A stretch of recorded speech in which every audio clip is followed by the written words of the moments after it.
Olá, tudo bem? Sejam bem-vindos todos e todas mais uma vez. Meu nome é Paulo Torres, eu sou professor de Direito Civil e Processo Civil. E hoje, dando continuidade aos nossos estudos de processo civil, a gente vai falar um pouquinho sobre a emenda inicial, que é tão importante diante de tudo que a gente viu, todos os requisitos da petição inicial que a gente viu nos nossos últimos encontros, né?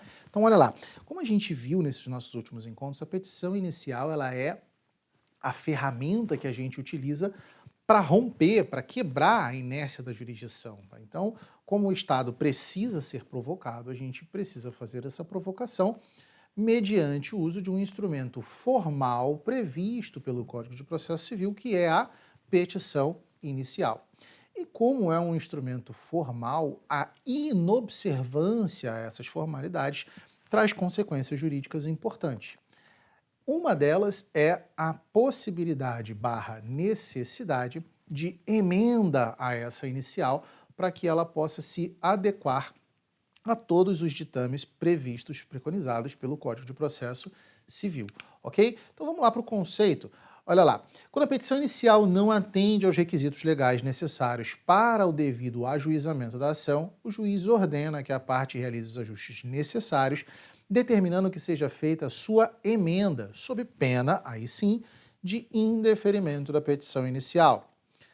A emenda à petição inicial é efetuada, então, com o propósito de corrigir irregularidades na peça processual protocolada pelo advogado e é uma resposta à determinação do juiz que está julgando essa causa.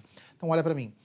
Para que a gente possa conservar essa relação jurídica processual, para que a gente possa manter esse processo caminhando, para que a gente possa ter também segurança jurídica e o devido respeito ao devido processo legal, a gente precisa que essa petição inicial se adeque às prescrições do Código de Processo Civil. Mas também a gente não precisa simplesmente encerrar toda a relação jurídica processual que foi ali inaugurada com uma petição inicial que não tenha a qualidade, que não tenha as formalidades que dela se espera. A gente pode e deve, atenção, requerer que essa petição inicial seja emendada, né? Eu digo o Estado juiz, na verdade, deve requerer que essa petição inicial seja emendada. Assim, uma questão importante é, essa emenda, quando requerida pelo magistrado, ela deve apontar objetivamente qual é o problema da petição inicial.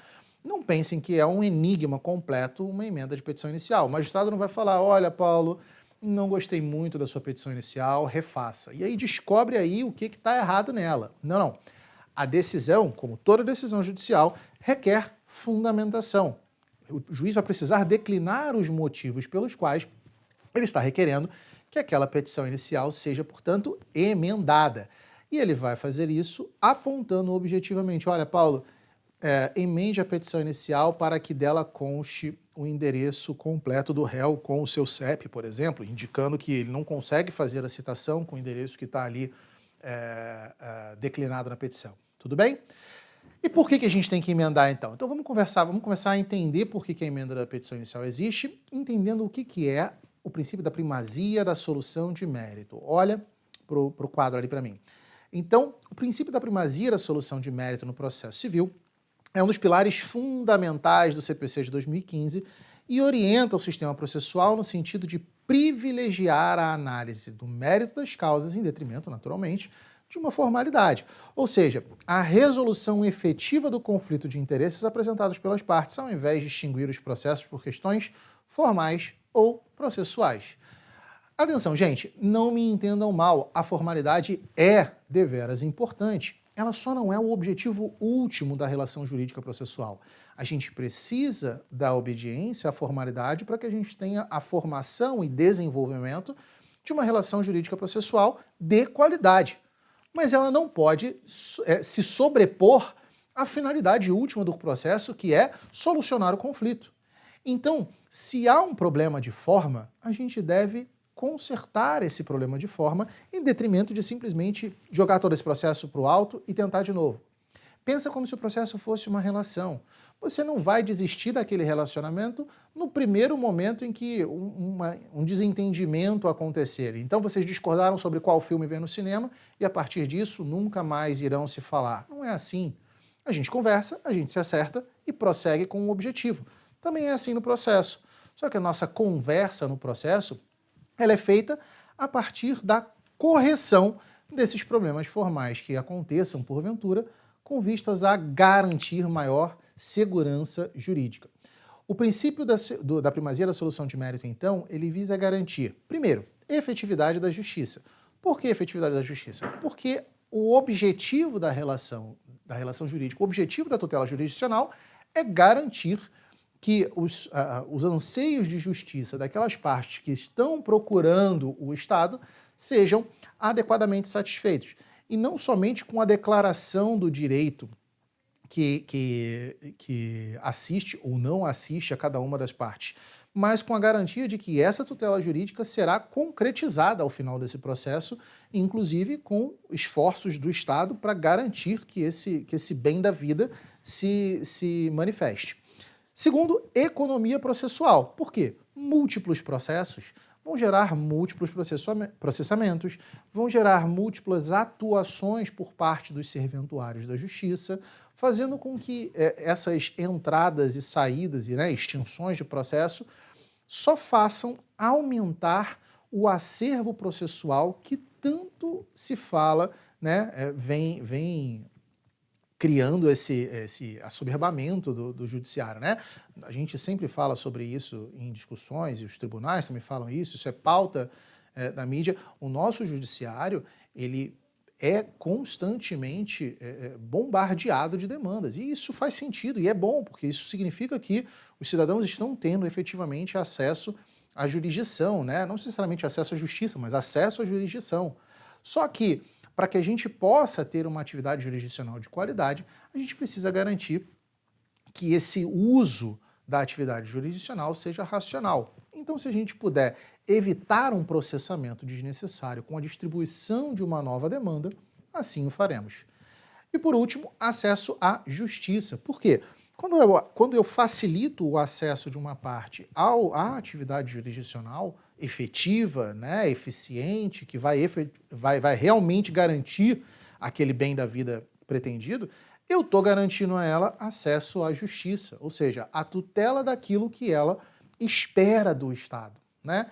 Se eu simplesmente digo que, olha, eu não vou nem ouvir o que você tem para me dizer porque você me disse da forma errada, isso vai gerar uma insatisfação muito grande no jurisdicionado. Claro, a culpa às vezes nem é dele, porque não foi ele que formulou a petição inicial, talvez, mas para que a gente garanta acesso à justiça, a gente tem que garantir que a decisão ao final da relação jurídica processual seja uma decisão que dê conta do mérito pretendido pelo jurisdicionado. Tudo bem? E de onde vem esse princípio? Onde é que esse princípio encontra assento? Você está tirando isso da cabeça, Paulo? Não, olha só. Dá para a gente traçar dentro do Código Civil uma série de paralelos sobre dispositivos que prevêem ações específicas, prevêem movimentos e atos processuais específicos que visam justamente garantir a solução de mérito em detrimento de qualquer outra solução. Olha lá, o artigo 4º do CPC, ele fala pra gente: as partes têm o direito de obter em prazo razoável a solução integral do mérito, incluída a atividade satisfativa. O que ele está dizendo com isso, gente? Olha só, solução integral de mérito. Ele precisa efetivamente, primeiro, adentrar o mérito, resolver a questão que foi posta em contenda. E segundo, essa solução não deve simplesmente declarar quem tem direito e aqui essa pessoa tem direito. Ela deve garantir que esse direito será assegurado ao final da relação jurídica processual. Olha lá, ó, artigo 6º. Todos os sujeitos do processo devem cooperar entre si para que se obtenha em tempo razoável decisão de mérito, justa e efetiva. Eu estou reafirmando a ideia de um processo comparticipativo, de uma ideia de um processo em que todos colaboram para a solução da tutela e reafirmando, solução é decidir mérito, né? Não adianta você chegar e dizer assim, olha, imagina como se você fosse um trabalhador dentro de uma empresa. Você recebe 100 e-mails para tratar por dia. E aí você fala assim, não, eu sou o funcionário mais produtivo, eu trato os meus 100 e-mails em 15 minutos. nesses 15 minutos eu simplesmente excluo todos os meus e-mails, sem lê-los adequadamente, sem fazer o que eles estão sendo, o que eu estou sendo pedido para fazer neles, eu simplesmente excluo eles da minha base. Olha, você pode, por um viés, né, por um prisma, você pode até dizer que você está sendo produtivo porque a sua caixa está vazia. Mas efetividade essa sua produção não teve. É a mesma coisa que acontece com o processo. Não adianta para a gente simplesmente encerrar uma relação jurídica processual. É preciso que esse encerramento tenha uma qualidade esperada, e essa qualidade é a solução de mérito. Artigo 317. Antes de proferir decisão sem resolução de mérito, o juiz deverá conceder à parte a oportunidade para, se possível, corrigir o vício. Percebeu? Essa aqui é corolário lógico da instrumentalidade das formas e corolário lógico da primazia da solução de mérito. Se eu tenho um problema que vai comprometer processualmente, né, formalmente, essa relação jurídica processual, eu devo ser chamado a corrigir esse problema antes que ele acabe dando fim a esse processo. Tudo bem? E onde que está a emenda inicial? A emenda propriamente dita está disposta lá no artigo 321 do Código de Processo Civil. Vamos ler. Olha lá. O juiz, ao verificar que a petição inicial não preenche os requisitos do artigo 319 e 320, ou que apresenta defeitos e irregularidades capazes de dificultar o julgamento de mérito, determinará, olha que legal, poderá determinar? Não. Determinará. O juiz deve fazer, é uma obrigação do juiz determinar a emenda. Determinará que o autor, no prazo de 15 dias, emende ou a complete, indicando com precisão, olha o que eu falei no começo da aula, o que deve ser corrigido ou completado. Parágrafo único. Se o autor não cumprir a diligência, o juiz indeferirá a petição inicial. Não percebeu? Temos um erro. Sim, temos um erro, mas eu vou dizer precisamente para você qual é esse erro que você deve corrigir. Vou aguardar o tempo razoável para que você corrija e, a partir daí, não sendo feita a correção, nesse caso, a gente vai, infelizmente, indeferir a petição inicial, tá? Então, olha lá. A emenda só vai ocorrer com a determinação judicial. Você não vai emendar a petição inicial voluntariamente. Você precisa ser instado a fazê-la. E, aliás, sobre essa emenda à petição inicial, uma decisão, acho que uma decisão bastante importante sobre isso do STJ diz respeito ao prazo para a emenda. Porque o prazo para a emenda à inicial, como diz o artigo, é de 15 dias. Só que, por uma questão de instrumentalidade das formas, pelo princípio da primazia da solução de mérito, por tudo que a gente já veio conversando aqui, há um entendimento firmado pelo STJ, né, e reproduzido pela nossa jurisprudência nos tribunais regionais, de que se houver uma ultrapassagem desse prazo por questões razoáveis, né, mas que ainda assim sejam úteis à correção do vício apontado, a gente deve manter. Ou seja, esse entendimento do STJ deixa claro que esse prazo de 15 dias é um prazo impróprio, né? Ou seja, é um prazo que vai ser sim declarado, deve ser idealmente observado, mas que ele pode ser subvertido em razão de circunstâncias específicas daquela demanda que fizeram com que, de repente, a parte precisasse um pouco mais de tempo para conseguir o documento que precisava juntar aos autos ou qualquer coisa parecida. Entende? Então, nesse caso especificamente, mais uma vez a gente está vendo o conteúdo se sobrepondo à forma, tá? Eu posso eventualmente, sim, juntar uma petição de emenda inicial fora do prazo, portanto intempestiva, e ela ainda assim será recebida, tá? Pelo menos esse é o entendimento jurisprudencial dominante. E aí a gente precisa entender uma outra coisa. Emenda à petição inicial não é aditamento. São institutos que parecem bastante, mas que não são idênticos, não são congruentes. O aditamento à petição inicial é o acréscimo ou alteração da petição inicial voluntário. Olha lá o que a gente coloca no quadro. O aditamento inicial significa acréscimo ou alteração de algo. Quando se trata da petição inicial, esse procedimento tem o objetivo de adicionar ou alterar a causa de pedir, um pedido ou outro elemento da peça processual. É um ato voluntário e opcional, ou seja, é facultado ao advogado do autor adicionar uma ou mais causas de pedir ou modificar o pedido. Então olha para mim, perceba a diferença. Quando eu estou falando de emenda inicial, eu estou falando de um problema de forma que é expressamente notado e afirmado pelo magistrado, que determina a correção sob pena de indeferimento da petição inicial.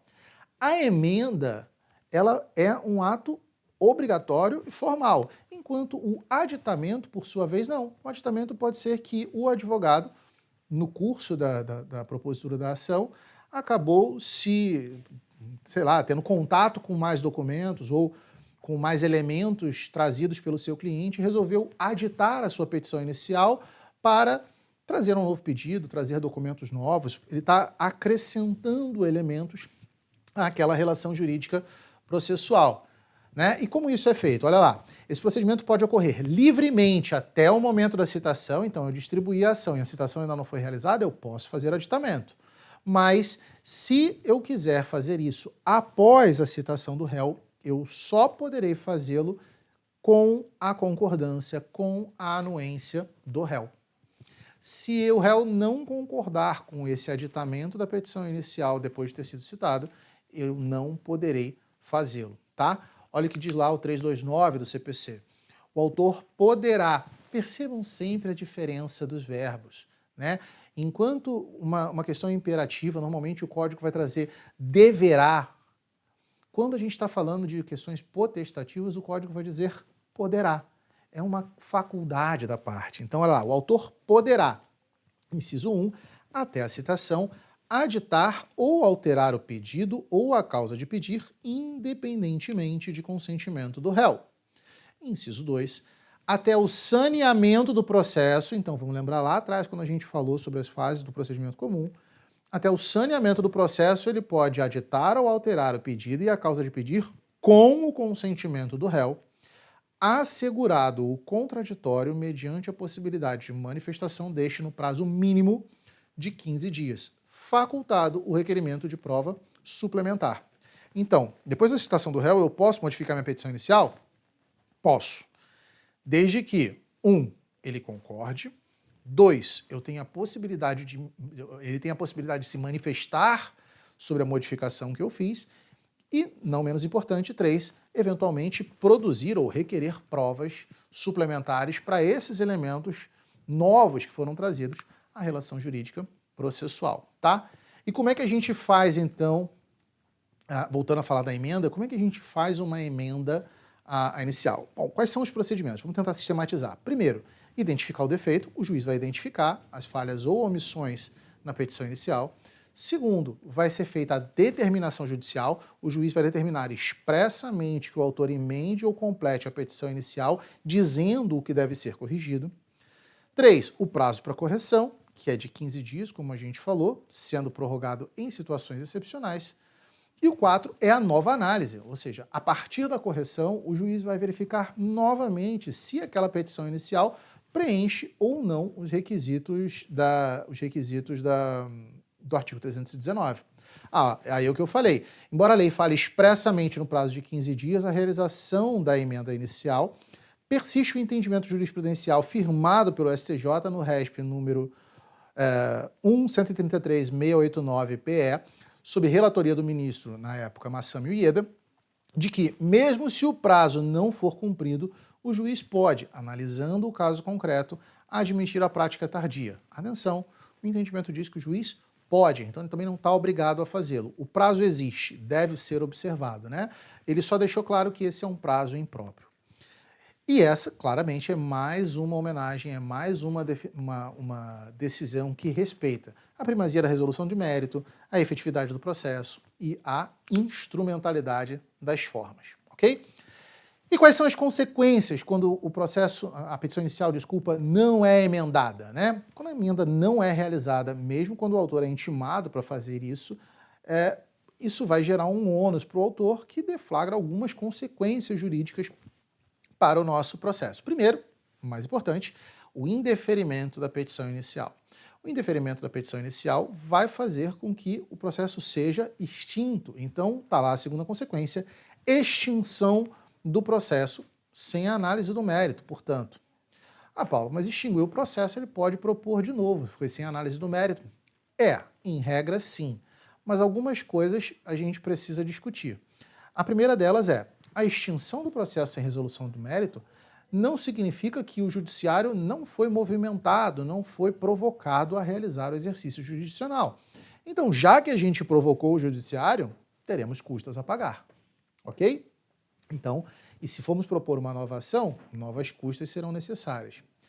E eu sempre falo com os meus alunos para eles serem cautelosos com essa questão de se extinguiu sem resolução de mérito, eu posso propor de novo, porque sempre existe a possibilidade de que essa propositura tenha ocorrido bem em cima do laço ali prescricional / decadencial. E aí, se a gente tiver bem em cima desse prazo prescricional, desse prazo decadencial, e a ação foi extinta, eu posso acabar tendo problemas com a propositura de uma nova ação, tá? Então, muita atenção com relação a isso. Não menosprezem a extinção sem resolução de mérito, tá bom? Vamos ver como é que isso está sendo cobrado no dia a dia aí dos concursos? Olha lá para a tela. Concurso para defensor público. Bruno constituiu advogado e ajuizou uma ação de rescisão contratual acumulada com pedido de indenização por danos materiais e lucros cessantes em face de Maria. Após a citação da requerida, o advogado de Bruno renunciou ao mandato. O novo advogado constituído por Bruno considerou que a petição inicial também poderia conter um pedido de indenização por danos morais decorrentes da mesma relação jurídica e, por esse motivo, pretende aditar a petição inicial. Uma emenda é um aditamento. Nessa situação hipotética, assertiva A, é admissível a emenda da petição inicial para incluir o pedido de indenização por danos morais, independente do consentimento da requerida. B, é admissível a emenda da petição inicial para incluir pedido de indenização por danos morais, desde que a requerida consinta com tal aditamento. Alternativa C, se a causa for processada pelo rito comum, será admissível a emenda da petição inicial para incluir pedido de indenização por danos morais, independente do consentimento da requerida. A alternativa D, é admissível a emenda da petição inicial para incluir pedido de indenização por danos morais, independentemente do consentimento da requerida, desde que o requerente instrua o seu pedido de aditamento com provas verossímeis de seu direito. E, por último, é inadmissível a emenda da petição inicial para incluir pedido de indenização por danos morais, haja vista a incompatibilidade de pedidos. Aqui, a alternativa correta é a alternativa B. Embora a gente deva fazer uma observação técnica nessa questão de que as assertivas, elas mencionam sempre é admissível a emenda. Aqui a gente não está realizando emenda, gente. Aqui a gente está realizando aditamento, tá? Não é uma situação que ensejou eventualmente a invalidade dessa questão, mas tecnicamente isso merece uma observação. Com certeza, nenhum de vocês que estiveram nessa aula de hoje cometeria esse erro na hora de formular essa questão, não é verdade? Então, gente, isso era o que tínhamos para hoje. Agradeço a presença de todos e todas e a audiência de vocês. E na nossa próxima aula a gente vai estudar um pouquinho sobre o indeferimento da petição inicial e a improcedência liminar do pedido, tá? Então, para isso, eu vou pedir para que vocês leiam ali entre os artigos 330 e 332 do Código de Processo Civil, tá legal? Espero que vocês tenham gostado da aula de hoje. Um abraço e até a próxima!